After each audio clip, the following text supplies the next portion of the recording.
Welcome to the Rich Feet Podcast with Dr. Tanisha Richmond. This podcast is sponsored by the Richmond Foot and Ankle Clinic, where they specialize in happy feet. Each episode highlights the best of Dr. Richmond's radio show, providing bite-sized clips of advice. Let's jump right into the show.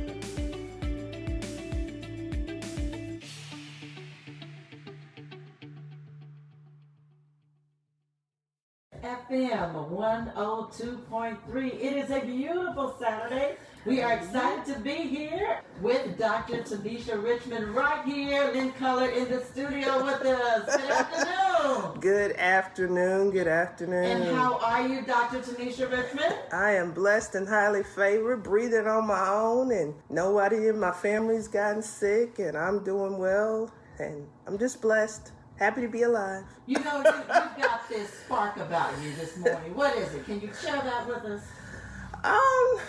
Just happy to be alive. Really just happy that, what are we, a year and a half into this pandemic? My business has never closed. I haven't lost any family members, close family or anything. My practice is doing well. I really don't have any complaints. Well, I wanted to go home a couple weeks ago, and my family told me I couldn't come to Louisiana. They said absolutely not, huh? No. But my father is he runs his own funeral home, so I listen to him. And my mother's a nurse.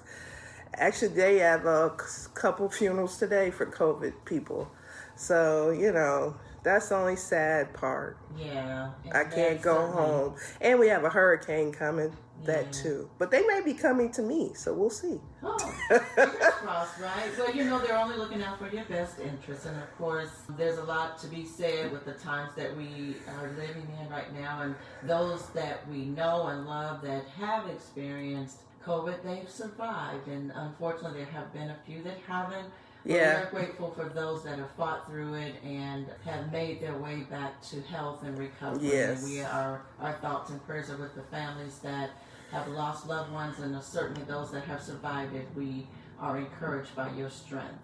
Oh yeah, it's, they said this will switch eventually to an endemic. It will no longer be a pandemic. It will be part of our lives, just like the flu shot.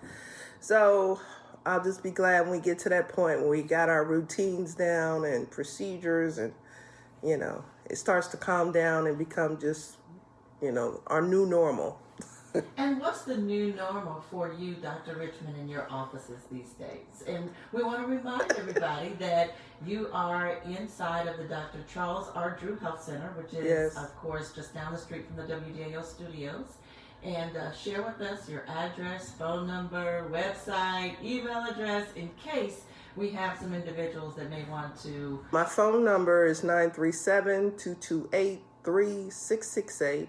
Website is richfeet.org. Email, if you need to email me, is richfeet1@gmail.com. And if you're an existing patient, you can schedule online through the website at richfeet.org. I think it's schedule an appointment or request an appointment tab.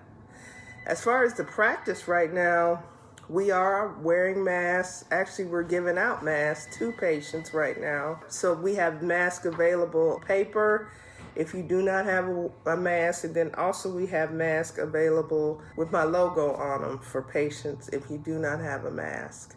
So something new that we just started with my practice is we just restarted the Diabetic Shoe program in my practice. So pretty much all patients can get one pair of shoes a year with 2 pairs of inserts. So patients always ask, what is a diabetic shoe?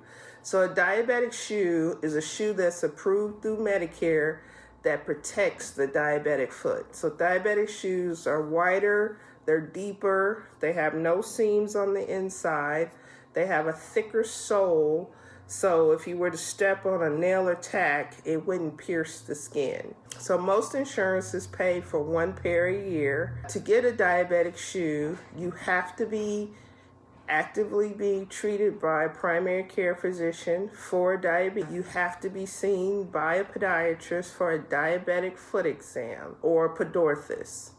And in our office now, when diabetics come in, we gone ahead and let you pick out your shoes. We currently have shoes in the lobby that you can look at. We have catalogs available that you can look at. And the medical assistants will measure your feet, get your shoe size, and then I do the diabetic foot exam, documenting reasons why you can get diabetic shoes. So the main reasons are foot deformity. So if you have hammer toes, bunions, any kind of lumps and bumps on your feet that would rub in your shoes, those are called foot deformities. If you have calluses on your, it's a reason. If you have neuropathy, which is numbness, tingling, burning in your feet, that's a reason. If you've been told you have PAD or PVD, which is poor blood flow, that is also a reason. If your feet are turning colors, if you feel on the bottom of your foot and it feels like you don't have any more padding, like if you rub across your ball of your foot and you can feel bone, that's what's called a loss of your fat pad. So that's called fat pad atrophy. That's another reason. So there's multiple reasons why you may qualify for diabetic shoes. But if you have any questions about that, the best thing to do is to call the office at 937-228-3668 and schedule an appointment so you can be evaluated. We can look at your insurances and let you know if you qualify for one pair a year for shoes. Another thing I've been seeing a lot of in the office lately has been diabetic ulcers. So a diabetic ulcer can start as a blister. So say you're diabetic, you go to the mall or you go to Walmart or somewhere and you walk a lot and you get blisters on your feet. Those blisters can turn into ulcers. So an ulcer is a break in the skin. And usually they're circular. Usually they're on pressure points on the bottom of your feet. So usually they're on your under your med heads or the sole of your foot. But wherever you have chronic pressure, that's where you can get an ulcer. And then also if you have calluses. So if you get calluses real bad as a diabetic and you let them get too thick, the callus can break down the skin underneath. And actually this week I had a patient with rheumatoid arthritis and his feet were severely deformed. He had a callus that was probably about half an inch thick on the bottom of his foot, and he had an ulcer underneath that callus, which was unusual, but because the callus had gotten so thick, he had missed a couple appointments, and once I debrided the callus down, there was an ulcer underneath. So in a diabetic, any kind of holes, breaks in your skin, that's an issue, and you need to be seen by your primary care physician or your podiatrist as soon as possible, because as in a diabetic, any kind of breaks in the skin is an increased chance for infection. Because in a diabetic, if your sugars are high, the part of your body that fights infection doesn't work as well. And then also if your sugars are high, your blood vessels may not bring the blood down to your foot as well either. So that doesn't bring in the cells that can heal the wound, the blood, everything that can help heal the wound may be decreased because of your diabetes.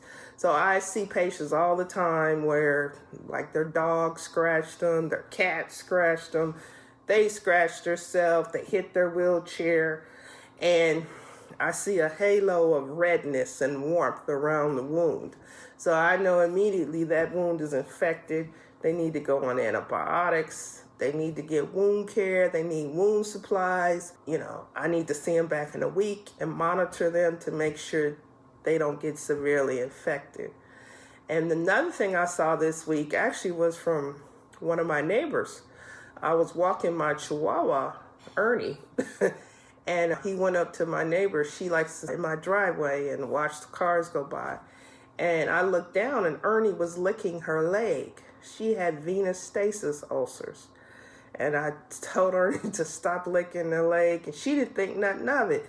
And that's another problem. If you have an open wound, wounds have to be covered. Air is not good for wounds because you have to think about everything that lives in our air. We have bacteria floating around, viruses floating around. So you want to keep that wound covered and cleaned. I always tell patients to clean their wound, pump soap or any kind of soap that comes out of a container.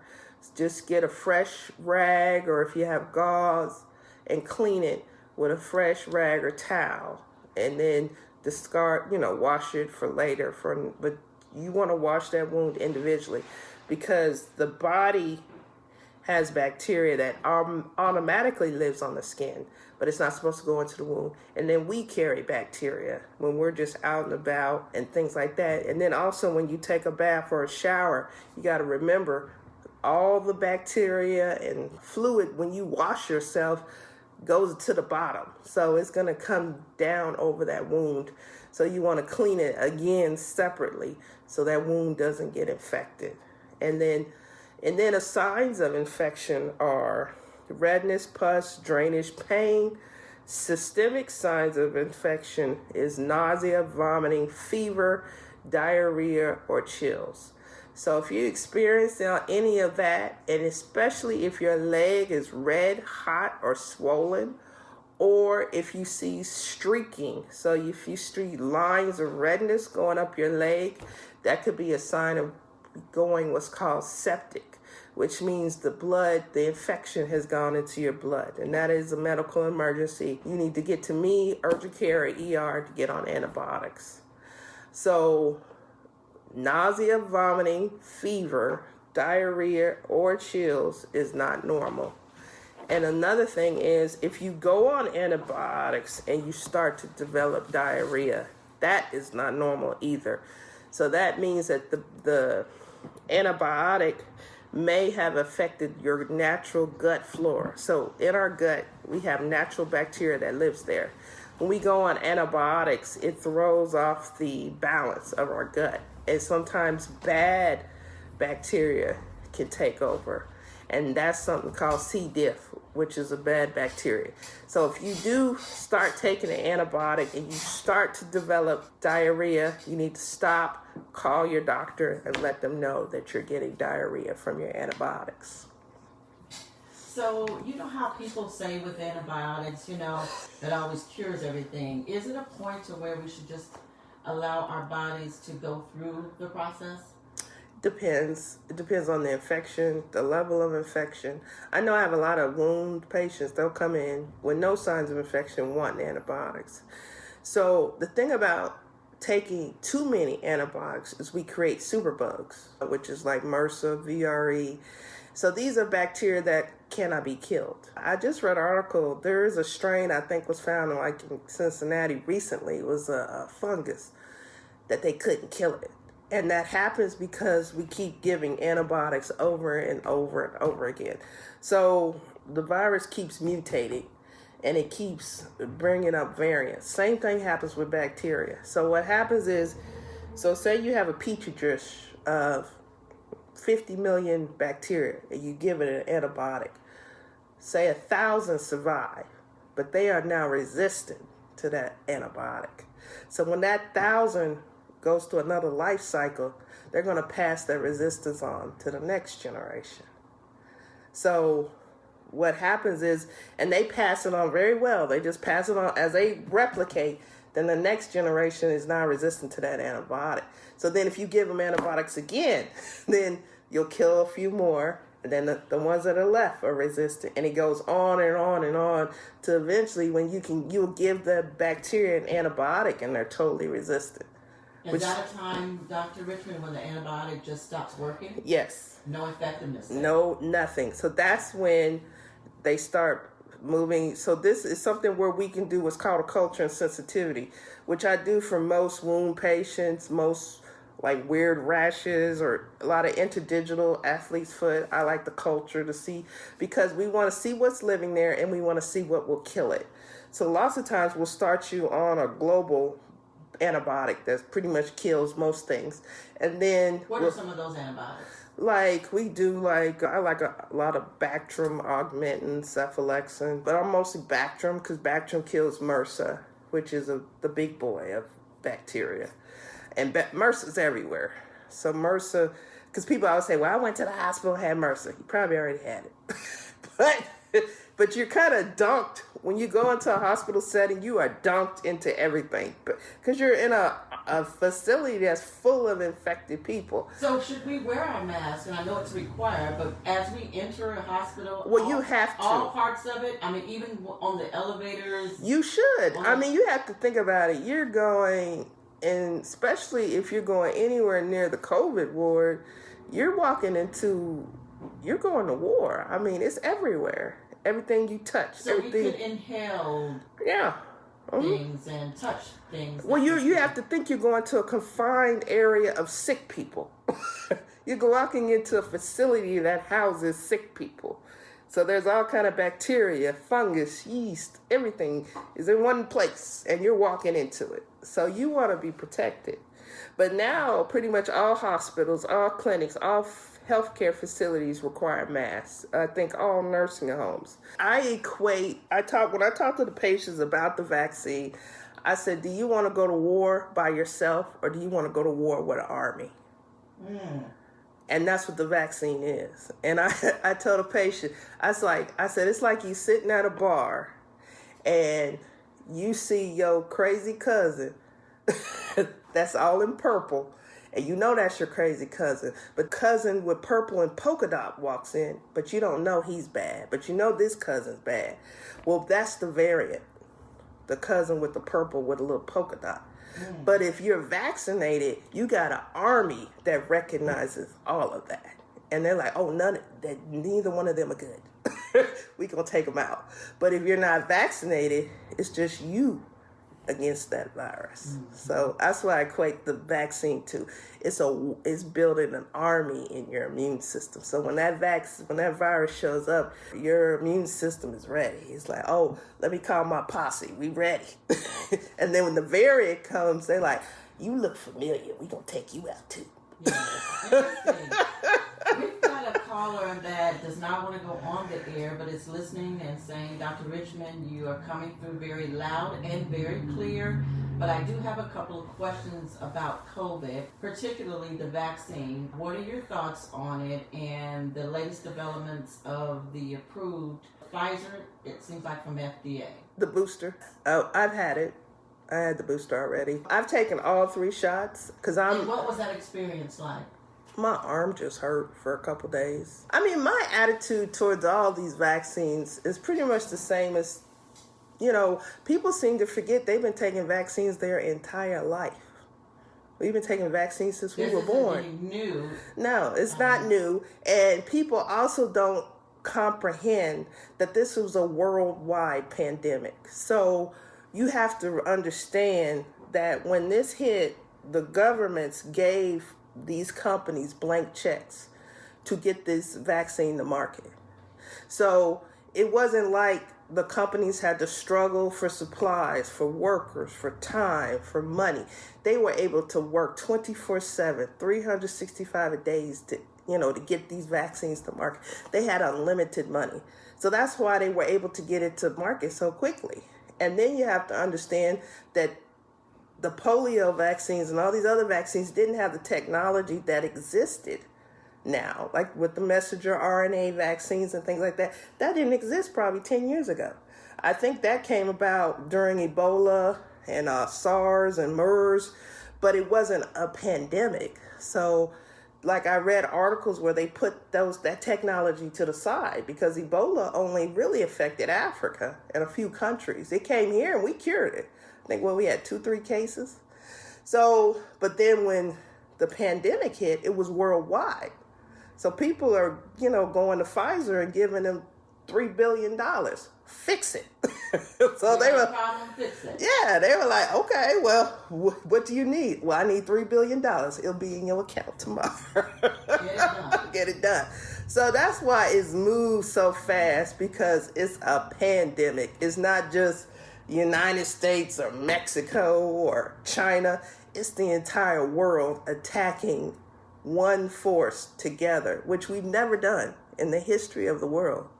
Is we came together as a world to say, okay, we're going to fight this. Mm-hmm. And, there's side effects with every drug. Every drug you take has a side effect, but the side effect of not taking this drug is death. Caller wants you to elaborate on the third shot or the booster. Can you take that with any of the 3 shots, I guess? Well, they want you to take the same one. So I took Moderna, so my third booster was Moderna. But I think right now only Moderna is approved. I don't think Pfizer has been approved yet for the booster or Johnson & Johnson yet. But I would suggest because I think you can take it 8 months after the first dose, which is starting next month for people who started in January. Is there any talk for those who still have not had the shot yet to get one shot that has all 3? No, not yet. I mean, it's probably something coming down the pipeline, but not yet. Not that I know of. Speaking of mask wearing, although it has not been mandated by the state of Ohio, what's your thoughts and encouragement to people you know and love and your patients about mask wearing? Start wearing masks again, because people are getting sick even though they do have the vaccine. And some people have died that had the vaccine. So, like I said, it's just like going to war. You have to have your arm, your shield, your sword, whatever it takes to stay alive. And it's sad because people still believe it's not real, it's fake. And unfortunately for me, I see the beginning and the end. So, I'm a physician, and then I call home. My brother's a mortician, and he was talking to me. He's like, I had to pick up 3 COVID bodies within 24 hours. And then, so it's real. But a lot of people, because you can't physically see it, don't believe. But I mean, I just equate it to going to war. You want to go empty-handed or you want to go protected. So I wear my mask, and it actually is kind of like a pacifier, a safety blanket. Your security blanket. You put your mask on, you feel. Just never go without it. Yeah. You find one. Mm-hmm. Yeah, I just feel safer because you don't know. You don't know the person that's talking to you. You don't know the person who's walking past you. You don't know. And like I tell my patients, don't talk to strangers, but if you do, wear a mask. That's the only prerequisite, right? Yeah, so I mean, this is the new normal. People keep saying it's my right. I said, well, it's your right to pick out a casket. It's your right to get your will together. It's your right to get your final plans together. Because if you do not do this, that's what may happen. And my brother, he made a very snappy comment because he was talking to someone that was refusing to get vaccinated. He's like, well, I've never been in the hospital. He said, I've never been embalmed. I said, ooh, I like that. But my brother's a mortician. And then he said another thing. You can take their needle or you're going to get his. So, but that's reality. But so many people have not. It's like they're living in an alternate dimension of just straight denial. This is not real. This is made up. No, it's real. You should just see if you can go to the COVID ward and see what's going on. What about those, Dr. Richmond, that are fully vaccinated and feel like they're free and they don't have to wear masks anymore, they don't have to cover up, and they don't have to, as you put it, go to battle anymore? Well, now they're finding out that you're not completely protected. So, it's just another layer of protection. It's just like a cop. They wear a bulletproof vest. When you go to war, you see the soldiers. They're wearing bulletproof vests. They got on the helmets. They got all this. They got eye protection. They have this. So it's like, it's your choice. Mm-hmm. This is a free country. But as you can see, our freedom is we're going backwards. I'm from New Orleans. They just canceled the game. They going to Dallas. The whole team is going to Dallas. They canceled the game for that and, the hurricane too. But I mean, now you can't, and you're going to lose your freedom because a lot of, like New Orleans, you can't go to the club, restaurant without proving you're vaccinated or recent tests. I think Chicago, LA, the whole state of California. So eventually you're going to lose your freedom from just not taking a vaccine, which we've been taking our whole lives. We've been taking vaccines. And now I just got an email from my insurance. It's time for my flu shot. So I said, oh, well. It's that season for shots. It's time for flu season. Flu season starting up. So I got to go get vaccinated from that. And then being in the healthcare setting, I see 30 patients a day. So that's 30 chances to get exposed. Plus, I'm around my staff. They're around everyone. So, you have to think realistically. It's like gambling or playing Russian roulette with a loaded gun. Maybe you might take out one bullet. But everything you do, you're decreasing your chances. And that's what I want to do. I don't want to be remembered, oh, she was a great doctor, but she refused that shot. If she had only taken the shot. If she had only taken a shot. I mean, I just heard of a couple, I think it was in Atlanta, husband and wife died, African-American, saying they wouldn't take it because of Tuskegee. And I'm like, dude, there ain't no black or white vaccines. When they pull that vaccine, they're grabbing a vial. They're pulling multiple doses out of that vial. It's not, they're giving out millions of doses a day. You think they had time to to give out separate doses based on your race or religion? They're just trying to get us vaccinated. People are in the realm of pro-choice, and that some people have decided to take it and some have not. They want to know if you can elaborate on why you chose the particular vaccine you did and not the other, or was it an option, or did it matter? It didn't matter, because I took it in January. So I took it when they were giving it to healthcare. I just wanted whatever that would keep me safe, because I'm self-employed. So if I go down, practice shuts down. And I wasn't taking that risk. And then I have other health issues, I have diabetes, I have MS. So I was worried about, I'm high risk. So I took whatever. I didn't really have a preference. Is there a different shot for those where their systems are compromised for the third shot? No, they're all the same. Actually, my neurologist pushed me to get the shot because, like the medicine I take for my MS, it decreases my immune system to decrease the MS attacking me. So my immune system is weakened. So he wanted a booster so my immune system can go and make more antibodies. And that's why they wanted the immunocompromised to get the booster first, because our immune systems couldn't build up that army as fast or as rambunctious as a person with a normal immune system. So that's why they allow people who take, people who have people who take any drugs that affect their immune systems, like some of the irritable bowel disease meds, rheumatoid meds, MS, or people maybe with HIV or things like that, immune system problems. So they wanted us to get the vaccine so we can help fight it off more effectively. And then they realized that after 8 months that your antibodies start to decrease. So now they're going to allow the booster so you can fight off the virus. Has it been stated how long that booster lasts? If the original shot is about 8 months, or they haven't said, but from what I've heard from Fauci, we'll probably just be doing an annual, just like the flu shot. It'll probably be an annual shot forever. Because it's going to become part of our natural environment. They're not going to be able to eradicate it like they did polio, because everyone has to take it for it to go away. And I think like certain parts of Africa, they're only like at 2% vaccination, and some of the poorer countries. So we have to vaccinate the earth because we're a global society. Someone may get on a plane from Africa, fly into America. We haven't closed our borders. So we vaccinate everyone here.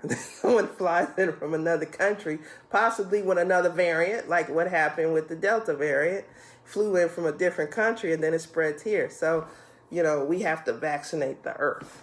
And they say that may take years to do that. So your final message on COVID, then we're going to move to the feet, diabetic shoes and things that are available at... Well, I just think that, read, go to the CDC site, go to legitimate sites, stay off social media. That is not, as we used to call back in the day, your dictionary. You need to go to who makes these drugs, the FDA, the CDC. You need to research for yourself and read, not secondhand knowledge and a post that they screenshotted from somewhere. and read for yourself and understand for yourself. I mean, this is something that's not going away. You know, they were talking about the mark of the beast was on the vaccine. I'm like, have you even seen the bottle? A patient told me that. I said, you saw the bottle? Did you see the numbers? I mean, but still, the mark, you know, now you talk about the mark of the beast. Hell, the devil's at dollar store. They're everywhere. There's demons in your church. So, you know, you got to decide, you know, do you want to take a risk of not taking it or take a risk of taking it? To live or take that risk of dying? Well, hopefully everyone will make the decision that's best for them and their families and continue to look out for themselves and each other. Hopefully, but you know, I mean, I can't beg. All I can do is give you the information, and like, it's your choice. Everything's your choice. So what's going on in the world of feet? Well, I did talk earlier about the Diabetic Shoe program, which is now part of, we're offering it in the practice. So the major points for the Diabetic Shoe program: you must first be diabetic.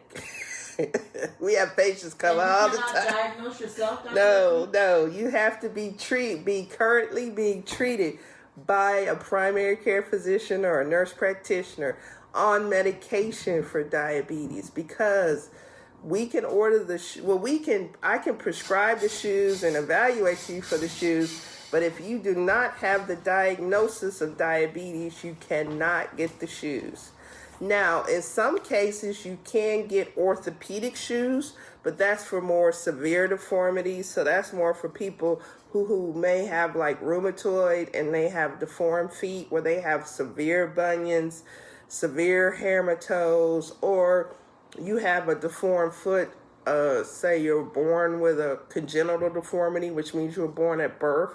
Like I had a lady recently, she was born with, I think, 2 toes or 3 toes. One foot had 1 toe and the other foot had no toes.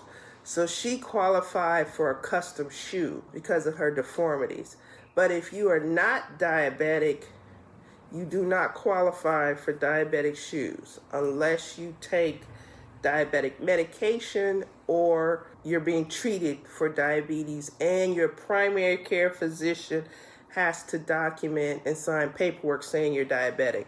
Another important thing is make sure you give the podiatrist your current and active doctor's name. We've had a couple charts come back, where requests come back where the patient's telling us they go to this doctor, but they've switched. So make sure you if you want diabetic shoes, you let the medical assistants know where I'm going. So if you're going to like 5 Rivers or Casanos or any of the other clinics that may change physicians, make sure you let them know your home base, which clinic you go to and which doctor you go to, because that's very important. That will hold up the time that it takes to get your shoes. So on average, it's 4 to 6 weeks, or it could be shorter depending on how fast we get your paperwork. Because if we order the shoes, it usually takes 2 to 3 days to get the shoes in.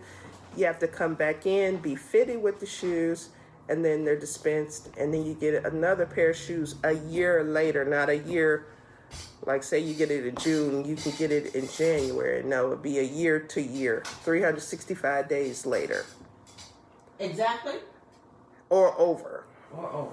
But it can't be under, because they won't pay for them. So what's the benefit of wearing diabetic shoes? They're wider, deeper. They have no seams on the inside of the shoes. The sole is thicker, so if you was to step on a nail or tack, it wouldn't pierce the skin. So that's why I always tell patients to wear house shoes or sandals in their house. I actually sell sandals and flip-flops for $20 that have orthotics built in them. And they're real comfortable. My staff loves them, patients, and they're really nice because they have orthotics built into them. So it gives you some support, and you can putt around and be safe, and your feet won't hurt. What are some of the foods, can we talk about that a little bit, Dr. Richmond, that diabetics should eat, and what are some of the foods that diabetics should stay away from? And this would be helpful, of course, for those that are on the borderline or just not eating as healthy as they would like to.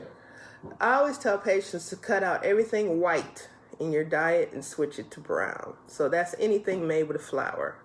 So you want to go to whole wheat everything. Whole wheat, rice, pasta, bread. Then you want to, like I tell people, start trying sweet potatoes over white potatoes.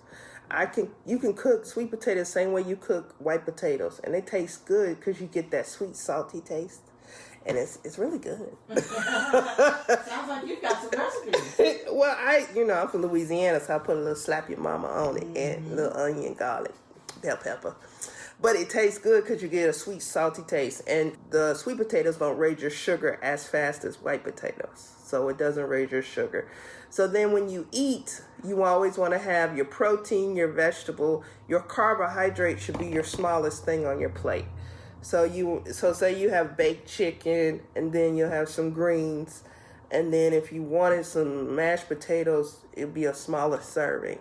Because you have to remember, potatoes, rice, pasta turn straight to sugar, and they break down quick. So they raise your sugar up quickly. So you want to eat more of your proteins and your vegetables because they don't raise your sugar. So when you look at your plate, you want more meat, more vegetables, and less carbs. And then you can't cluster your carbs. So you can't have some cornbread, and some mashed potatoes, then macaroni and cheese. One carb. And then maybe if you want those, you split it up between your other meals. And then as far as sweets, pretty much everything, because I'm diabetic, we can eat. We can get it sugar-free. So if you're, like now, we're in the summer months. If you go to the big box grocery store, they have a whole section of everything sugar-free. Sugar-free chocolate, sugar-free ice cream. I mean, everything, you can get it sugar-free. And if you go on the candy aisle, you can get any sugar-free chocolate you want. But it is something you have to conscientiously do. Like when you look at drinks, you have to look at the carbs and see, is it 0 carbs? Because lots of times they'll say low sugar, but it's still sugar. And as diabetics, the only time we get sugar is when we're low. So if you ain't on insulin, you really don't get to drink things with sugar unless your sugar is dropping. Because lots of patients will, I want some orange juice. Well, you can't have it unless your sugar's dropping. Then you can have all the orange juice you want. So if you're diabetic, that's one of the juices you should stay away from. Well, you should stay away from all juices because all juice has sugar. So you should be drinking more of the sugar-free teas, the flavored waters that are sugar-free, even Diet Coke. I'd rather you have Diet Coke than Coke. Because Coke, if you look on the back of that and see how many carbohydrates, grams of sugars in a Coke. A lot of soft drinks. Oh, all soft drinks, if they're not sugar-free, are full of sugar. But like I tell diabetics, that's when you drink that is when your sugar's dropping because you need to get it up. But that's not something you need to drink every day. And I actually had a friend of the family, and I told him years ago he was drinking 2 liters of Coke a day. Wow. Now he's in a nursing home with a stroke and can't talk. And I told him that years ago, you got to stop drinking all that Coke. I mean, he was chugging, 2 liters a day. You cannot drink that much sugar being a diabetic. And it's just something you conscientiously have to do. I actually have cookbooks in my office. I just found a cookbook for while you're here. And live and not go blind, not go on dialysis, have a heart attack, stroke, or get your legs cut off. So we talked about the food, Dr. Richmond. What about the drinks? We had talked a little bit about juices, but what should be the go-to drink for most of us? We know obviously water. But when you're diabetic, what should be the juices or drinks you should stay away from? Anything with sugar. So you got to learn how to read labels. And the easiest one is you're looking at the sugar content. So you want to see 0 because we don't need sugar. As a diabetic, our problem is sugar. We don't process sugar well, so our sugars stay high. Therefore, you don't need to drink sugar unless you're on insulin and your sugar's dropping. Then you can drink as much as you want because it's always better to be sweet than sour. Because you can live at 1,000, but you'll die at 30, go into a coma. Probably won't wake up. But unless your sugar is low, no. You can't have any juice. That almost rhymed, Yeah. So unless your sugar is low, no juice. No. No. I think they got that. Yeah, so low is like 70 and below. Low ain't 200. Low ain't 150. Low is 70 and below. Because what happens to diabetics is our hypothalamus, which is part of the brain that controls our body, if you consistently run in the 200s, 300s, and say you take insulin and drop to like 150, your body responds like your sugar is dropping, but it's not, because your body's used to being high. So you still need to check your sugar and see, because you just have to kind of go through that feeling, and then you have to get back to your normal. Mm-hmm. But yeah, but just because you don't feel good, don't run out and just chug some orange juice. Stick your finger, or most now people, we have all these devices, our mobile devices we wear on us 24/7. You know, you can check your sugar now with your phone. I mean, it's technology is something now. It is unique, the new developments of the phones and what all that you can do with it. It is pretty amazing. So in your office, Dr. Richmond, you have some things that people can take advantage of with the foot spa. Can you tell us about that? So we have a foot spa. It is diabetic friendly. It is not covered by insurance. It's $20 a service. If you are a patient on your birthday, you can get 1/2 off. That's your birthday month. Birthday month. Not 6 months after your birthday. Your birthday month. We do have a 3 for $30 special where you can buy 3 up front for $30, and we are also on Groupon. So the foot spa consists of, you're in a private room with music, lights, and a massage chair, and it's done by a medical assistant. You get scrubbed with a pumice stone scrub, lotion, massage, misted with essential oils. And then most patients do that in conjunction with a visit, or me or the other podiatrist, and we'll come in after that and do your nails and calluses, or just see you for a regular visit. So if you wanted to do the foot spa, I would at least give yourself an hour to 2 hour time, especially with the travel times and everything. Yeah, so especially if you're coming and you're traveling and you're coming by travel, always give yourself, I would say, a 2 hour window, because we're going into a super busy season. People are coming back that haven't seen me since 2019, 2020. And then we're constantly getting new patients. And then sometimes there's emergencies. So always give yourself at least a 2 hour window, no matter what. Because I don't know what may happen. I may have a patient walk in with gangrene. I got to get them admitted to the hospital. So you never know, in my practice, how fast or how, because I had a patient, I think I told you a story years ago. That booked the flight? Yeah, booked a flight. And he was a new patient. Mm-hmm. I think his appointment was like for 10, and his flight was like 11 or 12. And when I walked in, I told him, oh, you might as well just gone to the airport, because I give myself 2 hours on flights. And he was mad. I'm like, how you thought you was going to get in and see me before you took off for a flight? Maybe he thought, Dr. Richmond, I don't know, he can get in and see you in 15 minutes. Well, this is not Burger King. You can't have it your way. Plus, we're thorough. I mean, a lot of people don't understand. I'm a foot doctor, but the foot is attached to the body. So I need all your history, because a lot of patients don't understand. When they tell me they swell, I always ask a question. What's wrong with your kidney, heart, or liver? Well, they're like, well, I'm in heart failure. Well, that's why you smell. Now, when you say they swell, is that their feet? Their feet are swell. Everything's swelling. And I'm like, well, what's wrong with you? Is your heart, your kidney, or your liver? And they're like, oh, I'm on dialysis. Well, that's why you're swelling. Oh, well, I'm in heart failure. That's why you're swelling. Oh, I'm in liver failure. That's why you're swelling. So I need to know your history so I can understand how I can treat you, because if you're in heart failure, I can't necessarily put you in compression stockings, because I'm going to push all that fluid up to your heart, which is in failure. It can't pump it out. So it changes my treatment plan.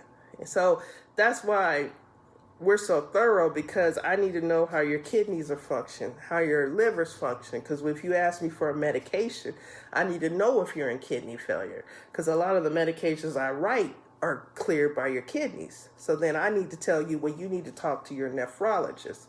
They got to renally adjust your meds, because if I give you too much of this drug, it could kill you, because you could go toxic, because your kidneys don't work. So that's why it's not a quick appointment, because I have to know all this. So the staff has to work you up, and then you may need x-rays, or you may need a ABI, a blood flow study. So it's all kind of things. It's not a one and done kind of visit. We're very thorough. Let's talk a little bit about your hours, and if there are those that are going to be new patients, what's that process like? So our hours are about 8:30 to 5. New process for new patients. Number 1, bring your ID. Let me say that one more again. One more again. Bring your ID. I don't care if it's expired. We have to have some proof of identification. Bus pass, library pass, something with a picture ID. And the reason we have to have that is because of insurance fraud. Because people still steal other people's insurance. And if we're ever audited by the insurance company and we do not have a picture ID on file, they can ask for all their money back. So first thing you have to have is your ID. Second thing is your insurance card. If you do not have an insurance card yet, please call your insurance company and get your ID number. Otherwise, it may take you an extra hour just to get to the back, because we have to call before you are seen and verify your insurance. You will not be seen if you do not have your ID, and sometimes not if you do not have your insurance cards. We can look it up, but we have to have your ID. That's the number one thing, because we have to be able to verify you. And then if you can, bring a list of your medications. When you check in, we give you a tablet, and you can mark off medications that you're no longer taking or taking. Give yourself at least a 2-hour window if you are a new patient, at least a 2-hour window. Do not schedule yourself at 9 o'clock and then at 10 o'clock you're like, I got another appointment, because you may or may not make it. So at least give yourself 2 hours. But the number one thing, bring your ID and insurance card, because that will take the longest. Some type of photo ID. Some kind of photo ID. Even if you are 102, I need an ID. Even if it's expired, yellow, crusty, we need that ID to prove your identity. Gotcha. And your website, phone number? richfeet.org. If you are an existing patient, you can schedule yourself online. You go to Request an Appointment tab, and you can see all the open slots. If you are a new patient, you must call in, because we have to give you enough time to be seen, because we've had new patients schedule themselves as follow-ups at 4 o'clock. Sometimes you're seen, sometimes you're not. Depends on if I have somewhere to go or, but our last new patient of the day, most days is 3 o'clock. Phone number is 937-228-3668.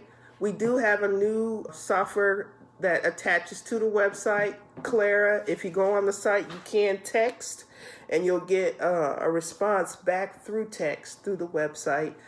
And email richfeet1, the number 1 at gmail.com. And what's the best form of communication for you? You prefer email? You prefer calling the office? Email.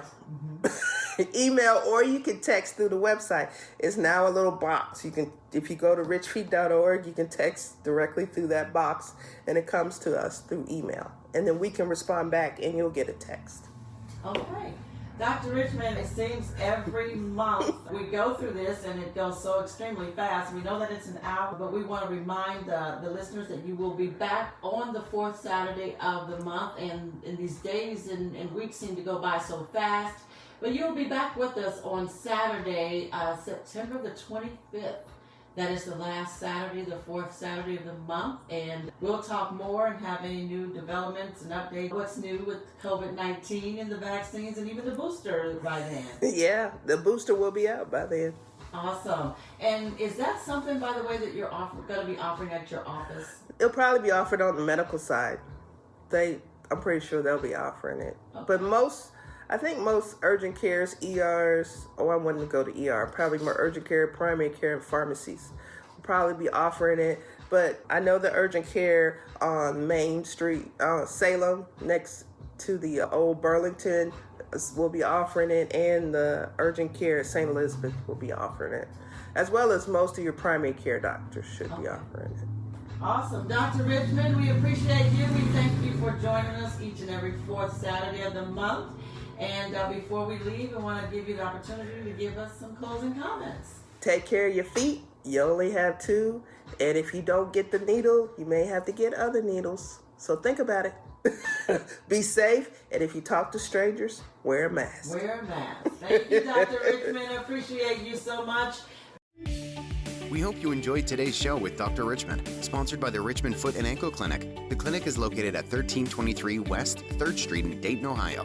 Zip code 45402. To book an appointment, call 937-228-3668, or you can learn more at richfeet.org.